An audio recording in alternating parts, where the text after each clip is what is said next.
जय जगन्नाथ बच्चों, welcome to AK sir in education में। तो बच्चों चलिए आज हम लोग डिस्कस करते हैं क्लास 8 के जो अगले वाला मैथ का टॉपिक जो है मेरा स्क्वायर्स एंड स्क्वायर रूट। तो सबसे पहले हम लोग ये जानने की कोशिश करते हैं कि जो स्क्वायर्स होते हैं वो कैसे निकाली जाती है और जो स्क्वायर नंबर का हम लोग कैसे डिफाइन करेंगे। तो सपोज हमारे पास एक नंबर है ए, लेट ए नंबर n, तो कोई भी एक नंबर ले लो n।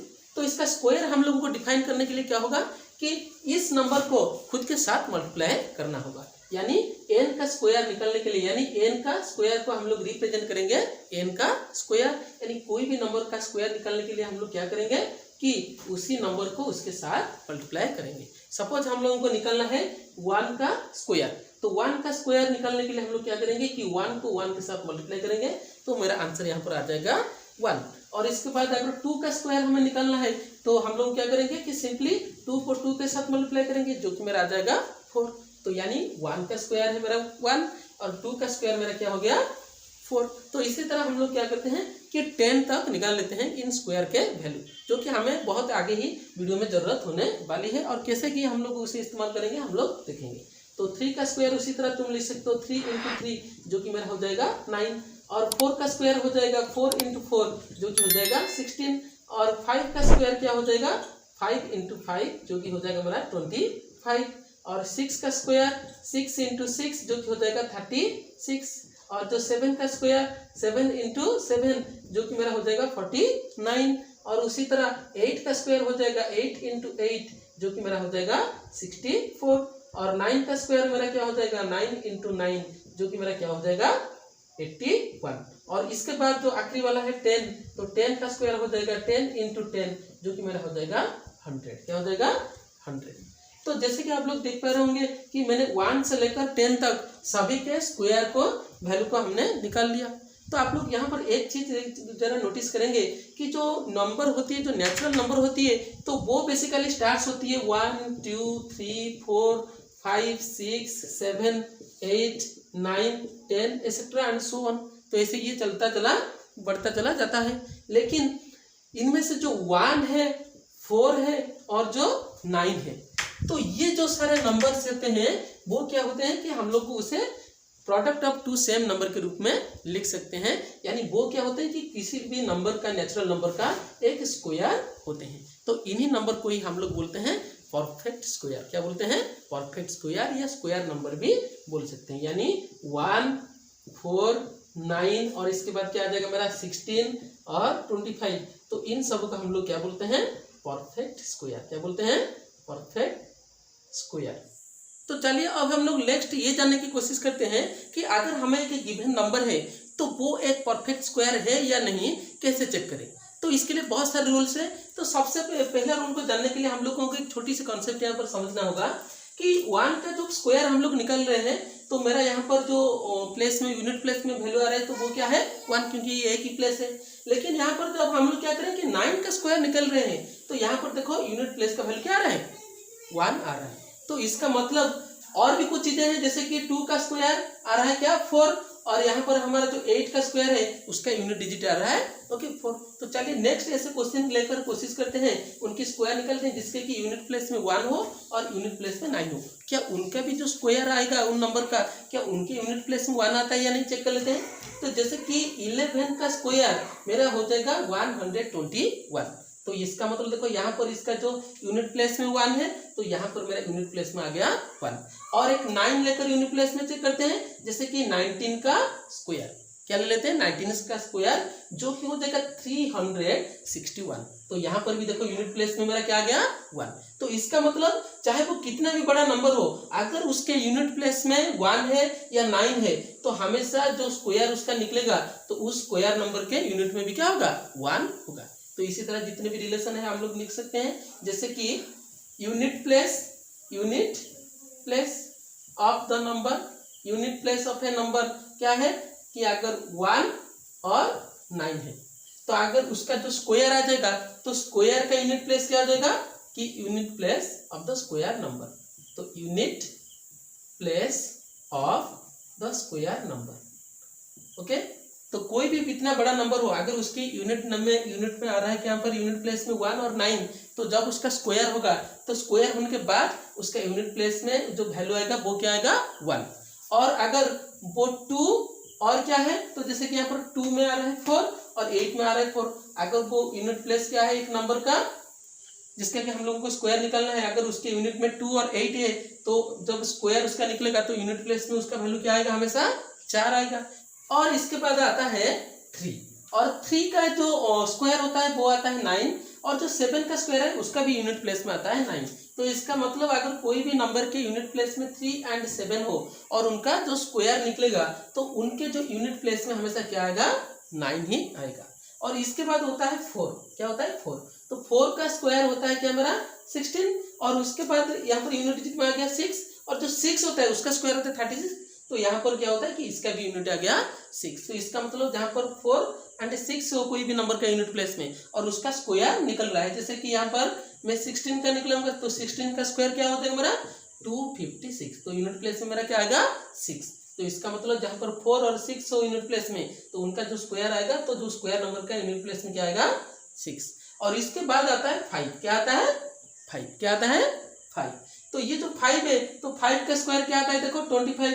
तो अगर कोई भी नंबर के यूनिट प्लेस में 5 हो तो उसका स्क्वायर निकल रहा है, जैसे कि यहाँ पर 15, तो 15 का स्क्वायर क्या हो जाएगा 225, क्या हो जाएगा 225। तो देखो यहाँ पर यूनिट प्लेस में क्या आ रहा है 5 आ रहा है, तो हमेशा यूनिट प्लेस में क्या आएगा 5 आएगा। और जो आखिरी वाला बच गया जैसे कि देखो यहाँ पर 10 का स्क्वायर क्या है मेरा, 10 का स्क्वायर है 100, तो यहाँ पर देखो यूनिट प्लेस में 0 है, तो यहाँ पर देखो उसके भी यूनिट प्लेस में क्या आ रहा है कि स्क्वायर बनने के बाद तो वो आ रहा है 0। तो इसका मतलब अगर कोई भी नंबर के यूनिट में तो यूनिट प्लेस में 0 हो, जैसे कि यहाँ पर मैं 100 की बात कर रहा हूँ, तो अगर यहाँ पर उसकी यूनिट प्लेस में 0 हो तो जब इसका स्क्वायर निकलेगा तो यहाँ पर क्या हो जाएगा 10,000, क्या हो जाएगा 10,000, और तभी उसके यूनिट प्लेस में क्या आएगा 0 आएगा, क्या आएगा 0 आएगा। तो इसका मतलब यह है कि जितने भी सारे नंबर है तो परफेक्ट स्क्वायर है तो उनके यूनिट डिजिट में इन 6 डिजिट का होना अनिवार्य होता है। सपोज हमें कोई पूछ लिया कि 223 क्या एक परफेक्ट स्क्वायर होगा, तो परफेक्ट स्क्वायर होगा या नहीं हम लोग पहले चेक करेंगे इसकी यूनिट डिजिट को। ओके, तो यूनिट डिजिट को चेक करेंगे तो यूनिट डिजिट में मेरा क्या आ रहा है 3, तो जितने भी सारे परफेक्ट स्क्वायर के यूनिट प्लेस का जो स्क्वायर होता है क्या उनके यूनिट प्लेस में 3 आ रहा है, नहीं, तो इसका मतलब ये एक परफेक्ट स्क्वायर नहीं होगा, जिसे तुम देखकर भी बता सकते हो। और ये सिर्फ एक मेथड नहीं है, इसके ऊपर और भी सारे मेथड्स लागू होते हैं, क्योंकि एक मेथड भी कभी गलत हो सकती है और ये पूरे मेथड्स क्या होते हैं, चलो उस पूरे मेथड का हम लोग जानते हैं। लेकिन उससे पहले तुम इससे यहाँ पर याद रख लो कि जो भी एक परफेक्ट स्क्वायर होगा उसके यूनिट डिजिट में यानी यूनिट प्लेस में 1 होगा, 4 होगा, 9, 6, 5, 0।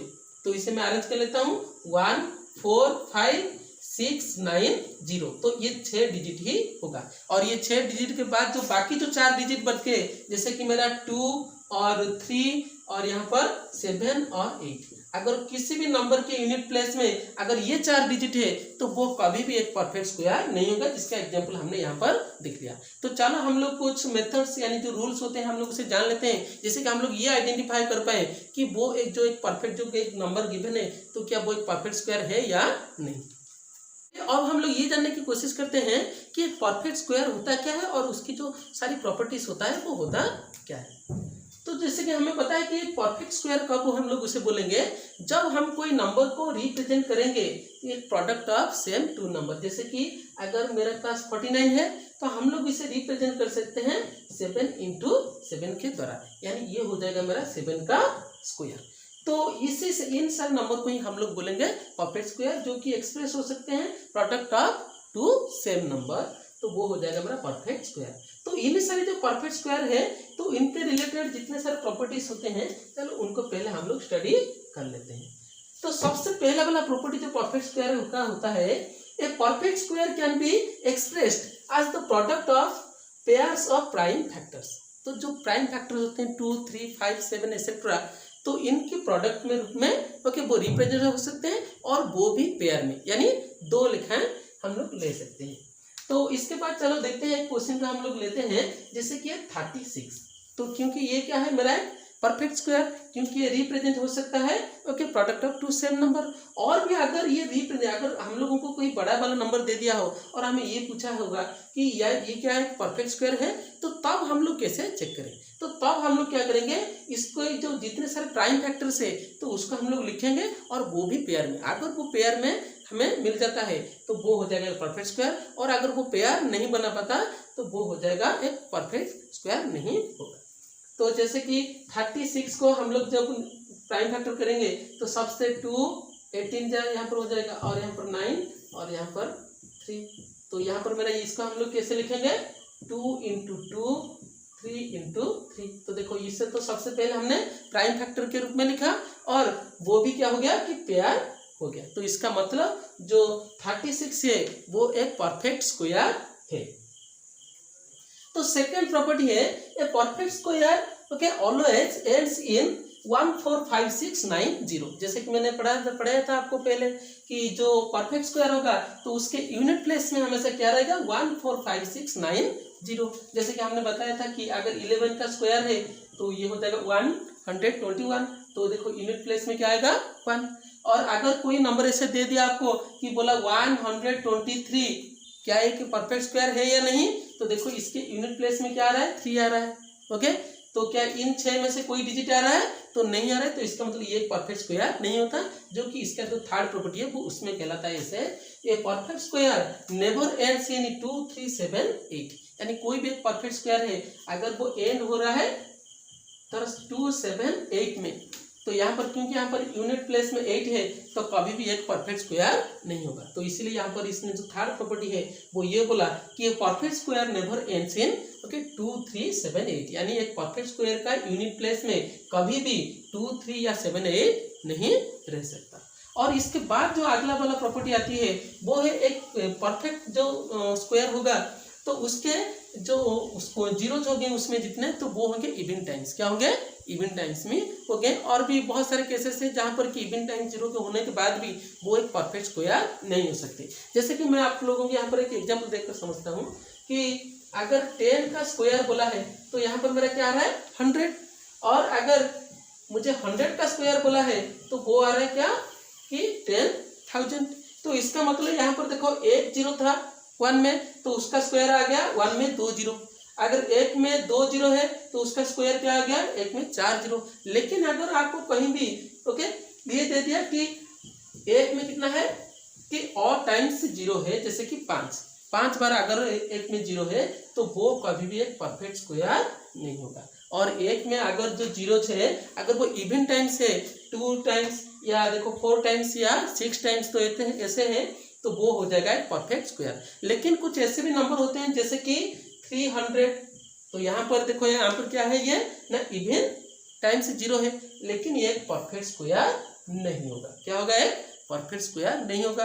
क्योंकि अगर हम लोग क्या करेंगे कि पहली मेथड के हिसाब से यानी प्रॉपर्टीज के हिसाब से जब इसे कन्वर्ट करेंगे in the product of prime factor तो वो ये पेयर के रूप में नहीं रहेंगे, तो इसलिए ये परफेक्ट स्क्वायर नहीं होगा। तो चलिए इसके रिलेटेड और भी जितने सारे प्रॉपर्टीज है तो उसको भी थोड़ी सी जान लेते हैं। तो चलिए अब सबसे इंपॉर्टेंट प्रॉपर्टी के बारे में जानते हैं। परफेक्ट स्क्वायर का जो सबसे इंपॉर्टेंट प्रॉपर्टी है तो वो होती है square of a natural number is equal to the sum of the first odd number. तो सपोज हमारे पास एक नेचुरल नंबर है 1, तो इसका हम लोग अगर स्क्वायर निकालते हैं तो जैसे कि 1 आ जाएगा इसका आंसर, तो उसका हम लोग रिप्रेजेंट कर सकते हैं सम ऑफ फर्स्ट ऑड नंबर। जैसे कि फर्स्ट ऑड नंबर क्या है मेरा 1, तो जैसे कि 2 का स्क्वायर क्या है मेरा 4, तो 4 का हम लोग रिप्रेजेंट कर सकते हैं 1 + 3 यानी फर्स्ट 2 ओके ऑड नंबर्स। और 3 का स्क्वायर तो देखो यहाँ पर क्या है, बेस मेरा 3 है तो इसका जो आंसर आएगा यानी 9, तो इसका हम लोग 3 फर्स्ट जो ऑड कंसेक्यूटिव नंबर है तो उसके द्वारा रिप्रेजेंट कर सकते हैं। जैसे कि 1 + 3 + 5, तो यहाँ पर ये 3 की सम क्या आ गई 9 आ गई। तो उसी तरह अगर हमारे पास क्या गिवन है कि 4 का स्क्वायर तो वो है 16, तो यहाँ पर बेस 4 है तो हम लोग जो पहले 4 जो ऑड नंबर्स होते हैं तो उनकी सम के द्वारा इसे रिप्रेजेंट कर सकते हैं। जैसे कि 1 + 3 + 5 + 7, इनको ऐड कर देंगे तो हमारा आंसर भी क्या आएगा 16। तो इसका उल्टा भी हम लोग ऐसे लिख सकते हैं कि अगर हमें गिवन है कि 1 + 3 + 5 + 7 यानी sum of 4 consecutive okay odd number, तो यानी ये 4 नंबर है तो हम लोग इसे लिख सकते हैं 4 का स्क्वायर, यानी इनका सम का आंसर क्या आ जाएगा हमारा 16। तो इसी तरह अगर हम लोग इसे लिखें तो अगर मैं आपको दे दूंगा, ऐसे क्वेश्चन दिया जाएगा आपको कि 1 + 3 + 5 + 7 + 9 + 11, तो इनका सम कितना आएगा। तो आप लोगों को सिंपली करना क्या है कि काउंट कर लो यहाँ पर कितने, यहाँ पर जो ऑड नंबर्स गिवन है 1 2 3 4 5 6, तो आपको 6 से जो कंसेक्यूटिव ऑड नंबर का सम निकालना है तो आप लोग क्या करेंगे, ये 6 है तो यहाँ पर 6 का स्क्वायर कर लोगे तो ये कितना आ जाएगा 36। तो इसके रिलेटेड भी हम लोग अभी कुछ क्वेश्चंस करने वाले हैं, या तुम यहीं से भी इसे आसानी से देख सकते हो। अगर यहाँ पर ऐसे ही तुम लोगों को कंसेक्यूटिव जो ऑड नंबर है इनका सम 25 तक निकालने देगा तो तुम लोग सिंपली क्या करोगे 25 का स्क्वायर निकाल लोगे, जो कि हो जाएगा 625। तो ये सबसे आसान तरीका होता है और ये एक इम्पोर्टेंट प्रॉपर्टी हो जाता है। तो इसके बाद कुछ और भी प्रॉपर्टीज है जिसे कि हम लोग पार्ट जो नेक्स्ट वीडियो में हम लोग जानने वाले हैं, यानी पार्ट 2 में हम लोग डिस्कस करेंगे। तो अब हम लोग इस जितने हम लोग प्रॉपर्टीज पढ़े तो इसके रिलेटेड 2 3 4 जो इम्पोर्टेंट प्रॉब्लम्स है तो चलो उसको थोड़ी सी डिस्कस कर लेते हैं। तो इसके रिलेटेड जो सबसे इम्पोर्टेंट प्रॉब्लम हो जाता है, तो अगर तुम्हें ऐसे देगा कि सपोज हमें एक नंबर गिवन है 216, क्या दिया गिवन है 216, तो हम लोगों को ऐसे पूछेगा कि क्या 216 एक परफेक्ट स्क्वायर है। तो तुम लोगों को पूछेगा तो तुम लोग को चेक करने के लिए तुम लोग क्या करोगे कि सबसे पहला वाला प्रॉपर्टी का इस्तेमाल करोगे। तो इसको तुम लोग रिप्रेजेंट करोगे आज तो प्रोडक्ट ऑफ प्राइम फैक्टर और उसके बाद उसे पेयर करोगे। तो अगर ये पेयर हो गया तो ये हो जाएगा एक परफेक्ट स्क्वायर, वरना ये एक परफेक्ट स्क्वायर नहीं है। तो 216 को सबसे पहले चलो प्राइम फैक्टर के रूप में हम लोग ओके रिप्रेजेंट करते हैं। तो 2 से डिवाइड करेंगे, 2 1 जा 2 और ये आ जाएगा मेरा 108 आ जाएगा। और उसके बाद इससे 2 से डिवाइड करेंगे तो ये हो जाएगा हमारा 54। फिर से 2 से डिवाइड करेंगे तो ये मेरा आ जाएगा 27। अब 3 से डिवाइड करेंगे तो ये आ जाएगा 9 और 9 से डिवाइड करेंगे तो ये आ जाएगा 3। तो अब हम लोग इसे लिख सकते हैं कि 2 × 2 जो कि 3 टाइम्स है और 3 मेरा कितने टाइम्स है 3 टाइम्स है। तो अगर मैं पेयर करूंगा तो 2 का यहाँ पर पेयर बन रहा है और 3 का भी एक पेयर बन रहा है, लेकिन यहाँ पर मेरा 1 3 और 1 जो 2 और 1 3 क्या है यहाँ पर बच जा रहा है। तो इसका मतलब ये पेयर नहीं हो रहा है। तो तुम लोगों को फाइनल आंसर क्या निकलोगे कि 216 is not a perfect square, is not a perfect square. तो ऐसे ही तुम लोगों का आंसर निकालना होगा। तो चलिए नेक्स्ट हम लोग एक क्वेश्चन देखते हैं और उसे सॉल्व करने की कोशिश करते हैं। तो क्वेश्चन कुछ इस तरह से है, find the smallest natural number by which 252 should be divided to make it a perfect square. यानी 252 से 2 को हम लोग किसके द्वारा डिवाइड करें कि ये एक परफेक्ट स्क्वायर बन जाए। तो इसके लिए जो सबसे पहला जो स्टेप होती है तो क्या करना होता है कि हम लोगों को इसका प्राइम फैक्टर निकालना होता है। तो चलिए सबसे पहले इसका प्राइम फैक्टर निकालते हैं। तो 252 का यहाँ पर हम लोग निकालेंगे प्राइम फैक्टर। तो इसे 2 से डिवाइड करेंगे तो 2 1 जा 2, 2 2 जा 4, 2 6, तो इसको 2 से डिवाइड करेंगे तो 6 और 3। तो अब इसको हम लोग डिवाइड करेंगे 7 से तो ये हो जाएगा मेरा 9 और इसको हम लोग क्या करेंगे अब 3 से डिवाइड करेंगे तो ये क्या हो जाएगा 3। तो इसको हम लोग अब लिख सकते हैं इन द प्राइम फैक्टर के प्रोडक्ट के रूप में, जैसे कि 2 × 2 और 3 × 3 और × 7। तो उसके बाद जो अगला स्टेप होता है तो वो क्या होता है कि हम लोग ये जो प्राइम फैक्टर है उसको हम लोग क्या करेंगे पेयर करने की कोशिश करेंगे। क्या करेंगे पेयर करने की कोशिश करेंगे। तो पेयर करने के बाद देखो 2 तो यहाँ पर 2 2 है तो एक पेयर बन गया और 2 3 है यहाँ पर तो ये भी पेयर बन गया।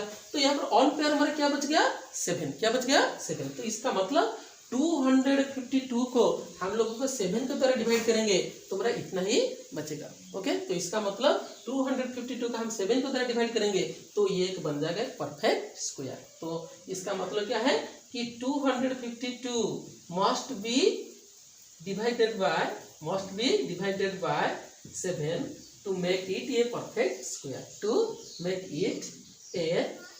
स्क्वायर। तो परफेक्ट स्क्वायर बनाने के लिए हम लोग इसे किसके द्वारा डिवाइड करेंगे 7 के द्वारा डिवाइड करेंगे।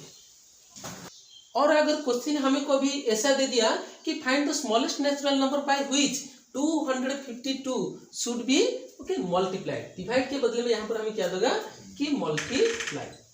तो कौन से नंबर के द्वारा हम लोग क्या करेंगे कि मल्टीप्लाई करेंगे कि जो कि इससे क्या बन जाएगा एक परफेक्ट स्क्वायर बन जाएगा। तो वही सेम प्रोसेस 252 का पहले लिखाएंगे प्राइम फैक्टर, और प्राइम फैक्टर निकालने के बाद हम लोग क्या करेंगे, उनके प्रोडक्ट को पेयर करने की कोशिश करेंगे, और पेयर करने के बाद देखेंगे कि कौन से पेयर वो आखिर में बच जाता है, यानी ऑन पेयर रहता है। तो इसका मतलब यहाँ पर क्या बचा, 7 ऑन पेयर बचा। तो इसका मतलब 7 को ओके पेयर करने के लिए हम लोग क्या करना होगा, और एक 7 को इसके साथ मल्टीप्लाई करना होगा।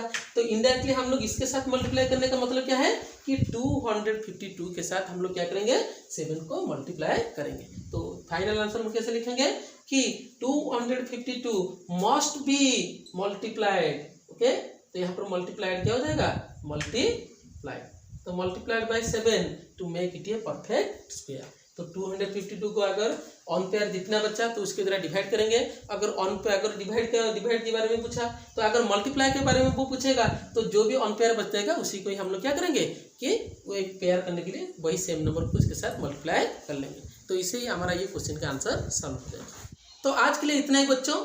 तो जो पार्ट 2 आने वाला है उसमें हम लोग बहुत सारे निंजा तरीके के बारे में, जिसमें कि हम बहुत सारे नंबर के जो स्क्वायर होते हैं वो आसानी से निकाल पाएंगे, वो भी अपने मुंह में विदाउट एनी कैलकुलेशन। तो तब तक के लिए चैनल के साथ जुड़े रहिए, और चैनल के साथ जुड़े रहने के लिए आपको पता है कि आपको क्या करना है, और तब तक के लिए अपना ख्याल रखिए। जय जगन्नाथ।